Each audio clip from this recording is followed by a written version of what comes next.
This is a good moment to bring up something.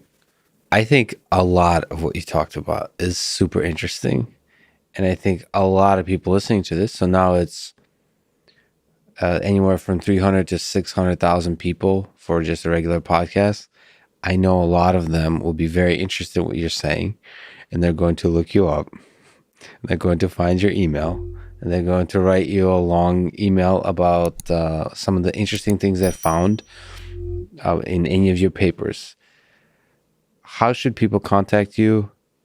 What is the best way for that? Would you recommend? You're a super busy guy. You have a million things going on. How should people communicate with you? Thanks for bringing this up. I'm glad to get the opportunity to address this. If someone's interested in participating in a study, Yes. the best thing to do is go to the website. Of the study or of which website? So we have all of our psilocybin studies. So everything we have is up on one website, and then we link to the different study websites, but hopkinspsychedelic.org. Mm-hmm.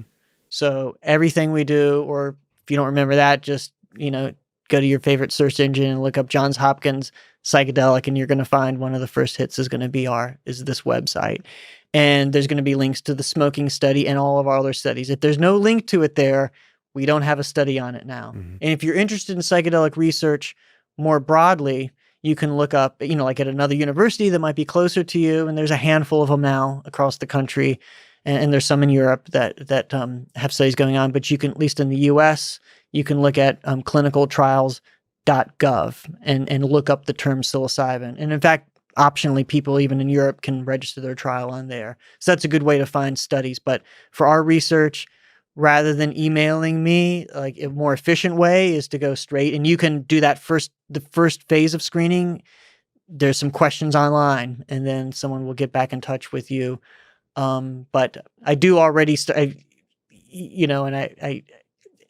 I expect it's like going to increase, but I'm already at the level where my simple limited mind and limited capacity is already, I sometimes fail to get back to emails. Yep. I mean, I'm trying to respond to my colleagues, my mentees, all these things, my responsibilities, and as many of the people just inquiring about, I want to go to graduate school, I'm interested in this. I have a daughter that took a psychedelic and she's having trouble. And it's like, so I try to respond to those, but sometimes I just simply can't get to all of those already. To be honest, like from my perspective, it's been quite heartbreaking because I basically don't respond to any emails anymore.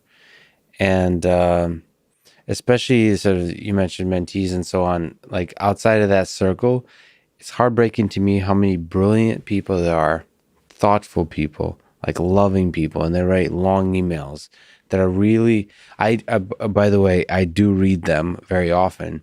It's just that the response is then you're starting a conversation, and there's the heartbreaking aspect is you only have so many hours in the day to have deep, meaningful conversations with human beings on this earth.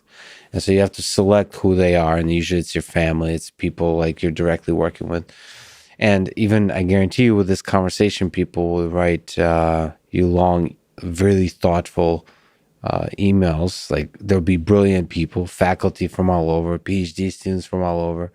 And it's heartbreaking because you can't really get back to them. But you're saying like many of them, if you do respond, it's more like, here, go to this website if you're when you're interested into the study. Right. So just it makes sense to directly go to the site. If there's applications open, just apply for the study. Right. As either a volunteer, or if we're looking for, somebody, we're going to be, posting, including on the Hopkins University website, we're going to be posting if we're looking for a position. I am right now actually looking through, and it's mainly been through email and contacts, but should I say it? I think I'd rather cast my nets wide, but I'm looking for a postdoc right now. Oh, great. So I've mentored postdocs for, I don't know, like a dozen years or so, and more of their time is being spent on psychedelics. So someone's free to contact me. That's sort of so close to home. That's a personal, that like emailing me about that. But I come to appreciate more the advice that folks like Tim Ferriss have of like, I think it's him, like 5 sentence emails, a subject that gets to the point, that tells you Yep. what it's about, so that like you break through the signal to the noise. But I really appreciate what you're saying, because part of the equation for me is like I have a 3-year-old, and like my time on the ground, on the floor, playing blocks or cars with him Mm-hmm. is part of that equation.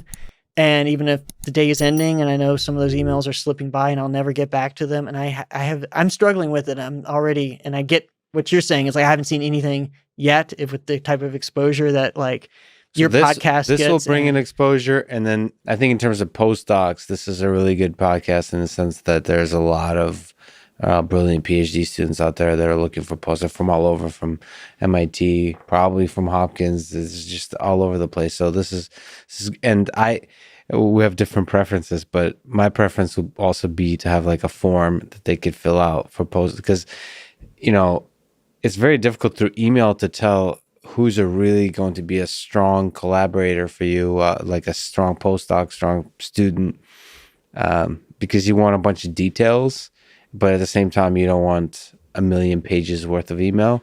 So you want a little bit of application process. So I usually set up a form that helps me indicate how passionate the person is, how willing they are to do hard work. Like I often ask a question, people, of what do you think is more important, to work hard or to work smart? And I use those types of questions to indicate who I would like to work with, um, because it's counterintuitive. But anyway, I'll leave that question unanswered for people to figure out themselves. But maybe if you know my love for David Goggins, you will understand. So anyway, those are good thoughts about the forms and everything. it's difficult, and that's something that evolves. Email is such a messy thing. There's speaking of Baltimore, Cal Newport, if you know who that is, he wrote a book called Deep Work. He's a computer science professor, and he's currently working on a book about email, about all the ways that email is broken. So it's just it's going to be a fascinating read.